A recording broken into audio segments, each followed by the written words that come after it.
Olá, minha amiga, meu amigo. Hora do nosso encontro nesta quinta-feira, 22 de maio, dia do apicultor.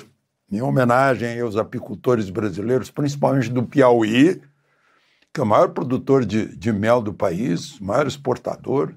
Picos é a capital brasileira do mel, mas também aos de São Paulo, aos do Paraná, que colhem muito mel. E por que hoje é dia do apicultor?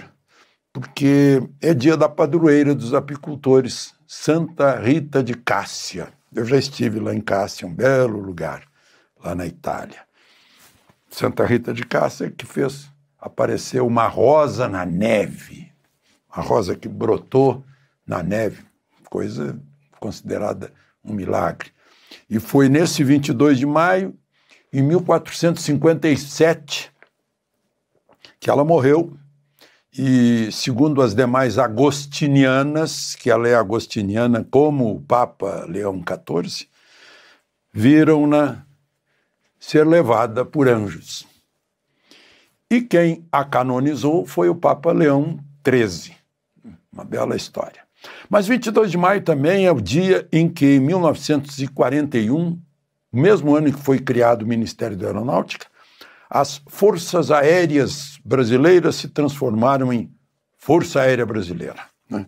Chamava-se Forças Aéreas Nacionais, transformou-se em FAB. E a FAB, em 22 de maio, em 1942, estreou batismo de fogo na Segunda Guerra Mundial.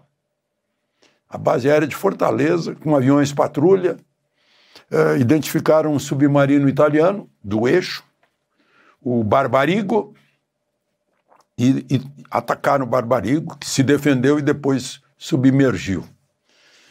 Foi o batismo de fogo. E no 22 de maio de 1953, o primeiro voo de um jato militar na Força Aérea Brasileira. Era um Gloster Meteor, fabricado na Inglaterra. E quem o pilotou? Ministro da Aeronáutica, brigadeiro Nero Moura, que como major comandou o primeiro grupo de caça ao Santapua na Itália. Claro que era um biplace e com ele estava o instrutor da própria fábrica de aviões. Eu já vi... Interrompemos a aula quando o primeiro Gloster Meteor passou dando rasante sobre Estrela. Estava eu no ginásio Cristo Rei e foi um acontecimento. Primeiro jato que a gente viu. Lá em Estrela contou-se a história que o dono do cartório, seu Calvino Reis, foi para a praça, juntou gente, um grande acontecimento, e ele pronunciou a frase: "Estes monstros alados estão a desafiar a própria natureza." Segundo o relato do grande lá de Estrela, os da minha geração vão lembrar o Carlitos Grenendal. Muito bem, dito isso, com esse saudosismo, vamos aos assuntos de hoje. Apertem os cintos, porque vai vir mais imposto. Não esqueça de se inscrever e ao final de deixar o gostei ou não gostei.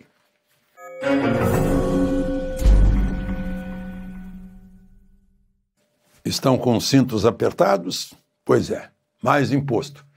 E não é assim que você... Prepare-se, no primeiro dia útil depois dessa fala, ou seja, nessa sexta-feira, 23, se é que vai ser publicado o decreto no Diário Oficial, já está em vigor um novo IOF. Aí eu estava pensando o seguinte: a mídia, como é que noticia isso? Como é que está noticiando? Vai ter mais imposto para as empresas, para as pessoas, no câmbio, na previdência, para o governo arrecadar 20 bilhões e meio de reais. Aí a mídia demonstra de que lado ela está.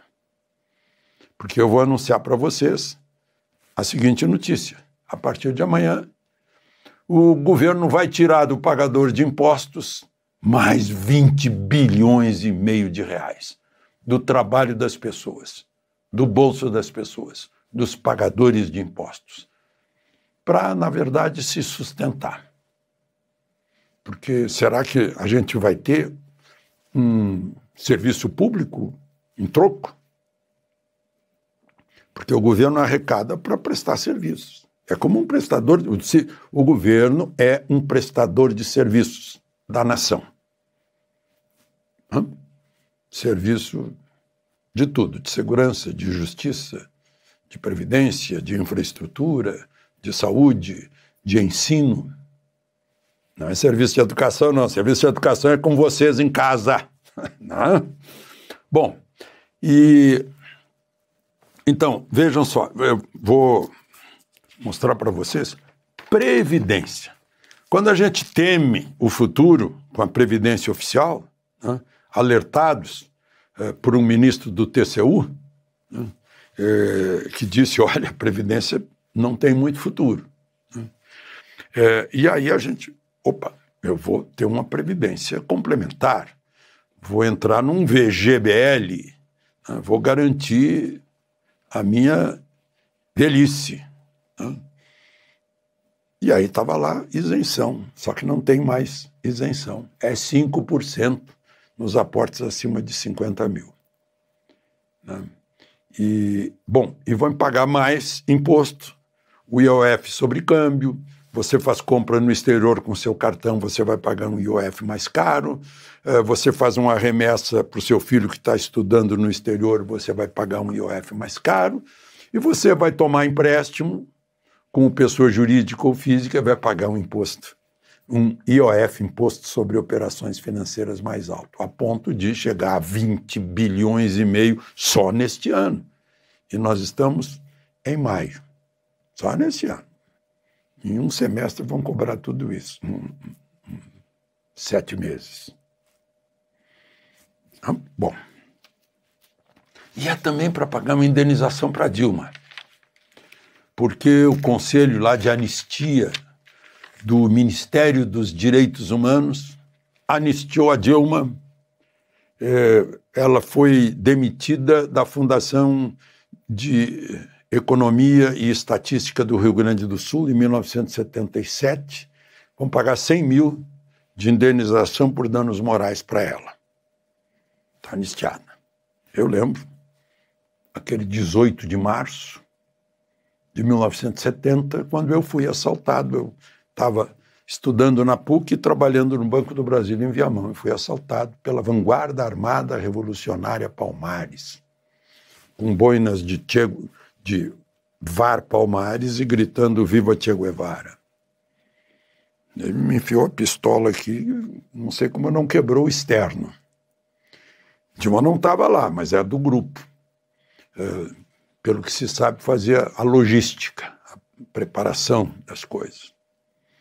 Se ela tivesse de batom, pintando uma estátua, não ia receber anistia. Né?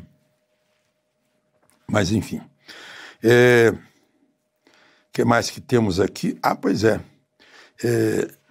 Deu primeira página em todos os jornais que eu vi dos espiões russos aqui no Brasil. Nós tínhamos uma escola de pós-graduação ou pós-doutorado de espiões russos. Identificaram 9. Mas será que eram só 9 ou 9 é a ponta do iceberg? Que passaram por aqui 90. Quem sabe? Começou o New York Times que puxou essa linha e foi aparecendo. Eles se esquentavam aqui com documentos brasileiros, se tornavam brasileiros. Com pais brasileiros existentes, nomes existentes. Era bem autêntico. Tinha um comércio aqui, lojas aqui, namorados, namoradas por aqui. Né? E depois saíam com essa identidade brasileira, pouco suspeita, né? Apenas turista, apenas brasileiro. Talvez até um brasileiro ilegal, entrando via México. Né? E o governo não disse nada. Meu Deus, isso é gravíssimo. Gravíssimo por parte da Rússia, onde Lula esteve. isso cabe uma exigência de esclarecimentos por parte da Rússia. Porque essa gente era oficial. Oficial significa que é de governo. Né? Tanto que tiveram apoio da embaixada, segundo apurou, apoio monetário, financeiro, com depósitos mensais, segundo apurou a Polícia Federal. E nenhuma palavra, nenhuma cobrança para Moscou. Até agora eu não fiquei sabendo. Agora Lula já, segundo o Metrópolis, já pediu ao Itamaraty uma reação forte se houver o cumprimento do que disse o secretário de Estado Marco Rubio em relação ao ministro Alexandre de Moraes. Se houver sanções, vamos reagir porque é uma agressão à soberania. Pediu um agente da confiança de Xi Jinping para dar palpite nas redes sociais aqui no Brasil não é agressão à soberania? Bom, de novo, né, só para esclarecer quais são as consequências das sanções, é a empresa americana, que não vai poder mais, né, não está ainda decidido, mas o que o Marco Rubio disse, estamos considerando isso seriamente, nesse momento. Né? Significaria que empresas de cartão de crédito e bancárias e bancos brasileiros que tenham a congênere lá nos Estados Unidos não vão poder, né? Remessa de dinheiro, visto, então, nem pensar.